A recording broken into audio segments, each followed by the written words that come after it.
pensando nessa questão, agora evoluindo um pouquinho do tema da arbitrabilidade subjetiva, o que eu queria que a Karen trouxesse um pouco para a gente é da arbitrabilidade objetiva, que esse sim é um grande tema na área de propriedade intelectual e arbitragem.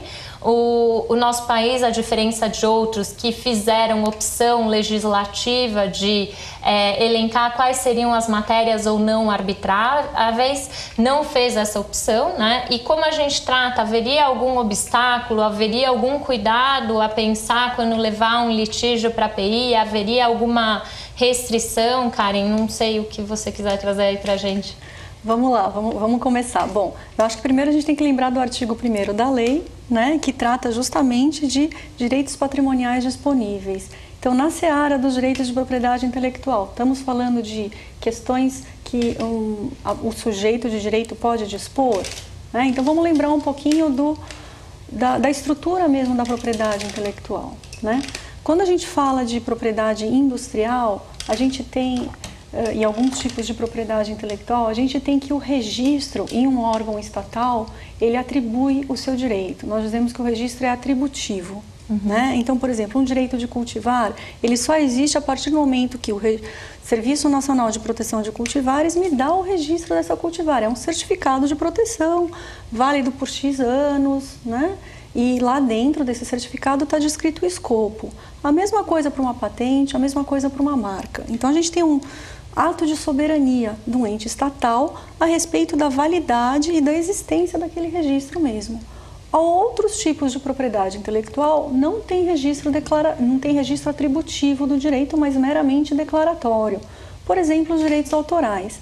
Então, quando o autor cria uma obra, a partir da criação, ela já existe, já é protegida, né? Então, exteriorizei aquela obra, aquele livro foi colocado no papel, a proteção já existe.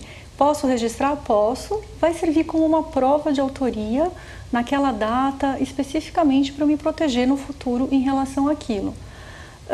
Então, mas mesmo dentro dos direitos autorais, onde eu não tenho uma intervenção na própria atribuição do direito, eu tenho uma divisão, né? Os direitos de propriedade intelectual relativamente aos direitos autorais, eles são dúplices. Nós temos os direitos morais do autor e os direitos patrimoniais do autor.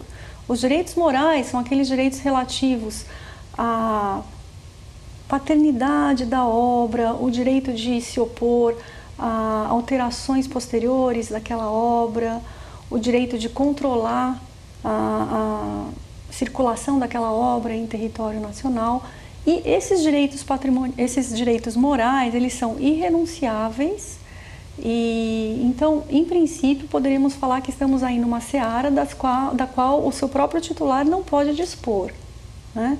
Já os direitos patrimoniais de autor são aqueles direitos relativos à circulação, à exploração econômica do bem mesmo. Então, dentro dessas questões, a gente não teria que se preocupar tanto em relação à arbitrabilidade objetiva. Não sei o que mais que a gente poderia trazer. Acho que o que você colocou é fundamental, a questão de... são dois direitos que a gente trabalha, né? Direitos patrimoniais, direitos de conteúdo claramente econômico, direitos morais. E às vezes o que a gente vê, inclusive na propriedade intelectual, ultimamente tem se falado muito do fashion law, né? Às vezes é uma mistura também com direitos de outra seara, então direitos da personalidade, de imagem.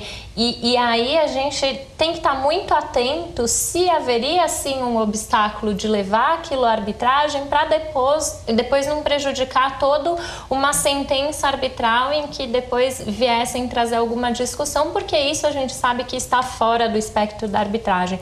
Mas fora isso existe um universo, né? Então pensando às vezes nos contratos, né, de propriedade intelectual, que são os litígios que a gente vê mais comumente sendo sujeitados à arbitragem, né?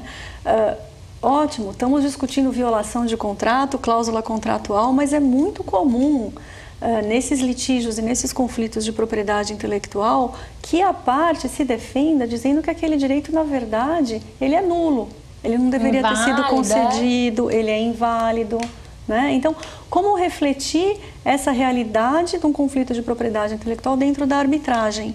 né? Então essa é a grande dificuldade ou é o desafio que nós estamos vendo hoje a respeito da arbitragem em propriedade intelectual, né? São grandes questões que estão sendo colocadas aí para todos nós, operadores do direito, lidarmos com elas. São questões que muitas vezes aparecem como obstáculo e que aparecem como obstáculo inclusive nas outras searas de disputas e que não afastam de modo algum a arbitrabilidade da disputa, porque via de regra aquelas partes estão ali para regular pagamentos, né? Se os pagamentos estão sendo feitos a contento ou não, observância das regras contratuais, a questão de uso indevido. Então, muitas vezes essa matéria é trazida subsidiariamente em matéria de defesa, o que já acontece via de regra nas cortes estatais, só que ali vai ser apreciada especificamente e no contexto entre as partes, não está se questionando a validade do título em si, né? Mas simplesmente a discussão contratual, a relação contratual, e que não afasta em hipótese alguma de recorrer à arbitragem. É óbvio que quando a gente trabalha com discussão do título em si, aí sim a gente talvez tenha que tomar os cuidados devidos de considerar